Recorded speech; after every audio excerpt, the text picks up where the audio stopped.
So I recently went to Kolkata and a guy gave me his diamond ring. So I went to Kolkata for a club appearance, which basically means कि मैं Paris Hilton हूँ और मुझे आके party करने के पैसे मिलते हैं. Love this life. Anyway, my appearance gets over and उसके बाद लोग मेरे साथ फोटोज खिंचाने आ रहे हैं. And then there's this one guy who comes in all white, a lot of like jewelry, gold, diamond necklaces, bracelets, all of that. Very Gen Z Bappi Lahiri of him. And he's like, I have a gift for you. And I'm like, no. Please no, because usually जब भी मुझे कोई भी ऐसे events में कुछ भी gift करता है, it's usually a PR box and then they keep texting my manager कि उसने हमारे पीआर की स्टोरी डाली, वो ऐसा कैसे कर सकते हैं, तो मुझे नहीं चाहिए किसका gift. So I was like नहीं सर प्लीज, आपका प्यार ही, आपका आशीर्वाद ही मेरे लिए काफी है, थैंक यू प्लीज नहीं. बट इज लाइक नहीं लेना पड़ेगा. And he takes off his diamond ring and puts it on my ring finger. And while he's doing that, my manager is like, नहीं सर आप ऐसा नहीं कर सकते. I'm like, चुप. मैंने बोला अगर कोई प्यार से हमें कुछ दे रहा है तो हम रख लेते हैं ना. तो I take the ring and sit in my car. गाड़ी में मैं अपनी मैनेजर के साथ डिस्कस कर रही हूँ कि obviously it's a fake ring, right? Like obviously कोई इतना पागल तो नहीं हो सकता. तो मेरी मैनेजर और मैं ये सब डिस्कस कर रहे हैं. And then the bouncer who is sitting in our car says, ma'am आपको एक बात बोलनी थी, आप बुरा मत मानना. एंड आई एम लाइक, बोलिए.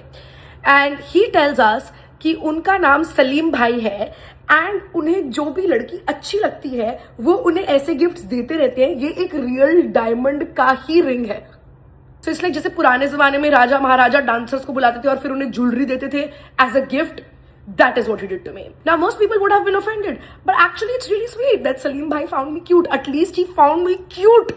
उसे मैं क्यूट नहीं लगती तो ज्यादा बेइज्जती वाली बात ना होती. अब इस बात को 15-20 मिनट हो गया. हम लोग होटल वापस पहुंचते हैं. We get a message from the organizer saying please give the ring back, it's worth 55 lakh rupees. He was too drunk. Salim भाई दूसरी लड़कियों से मांगी आपने अपनी रिंग वापस, क्या आप सिर्फ मेरे से मांग रहे हो? बट उन्होंने बोला कि वो 1 घंटे में रिंग लेने आ रहे हैं. तो मैं और मेरी मैनेजर रिंग के साथ खेल रहे हैं and she starts looking at the ring closely and she is like, oh जिस ब्रांड की ये रिंग है उसका लोगो एंग्रेव्ड है. एंड तो अब हम दोनों उस लोगो को देख रहे हैं and it's a swan inside a rectangle. So we are like it's a Swarovski ring. इसमें रिंग वापस मांगने वाली क्या बात होगी भाई, 50,000 की भी नहीं होगी ring. But then we look at the logo even more closely और वो जो स्वान था वो भी थोड़ा सा टेढ़ा था. Then we realize that it's not even Swarovski, it's Swarovski की सस्ती copy. He gave us Swarovski की सस्ती कॉपी. बट तब तक मैं ऑलरेडी 8 स्टोरीज डाल चुकी थी इस रिंग के बारे में कि does your boyfriend get drunk and give you a ring? If he liked you he should have put a ring on it. Guess who got a ring? I would like a ring, like a diamond ring. तो मैं किस मुंह से लोगों को बताती कि सलीम भाई ने चांदनी चौक से लाके दिए मुझे ये ring. Anyway, the moral of the story is never trust anything that a man tells you.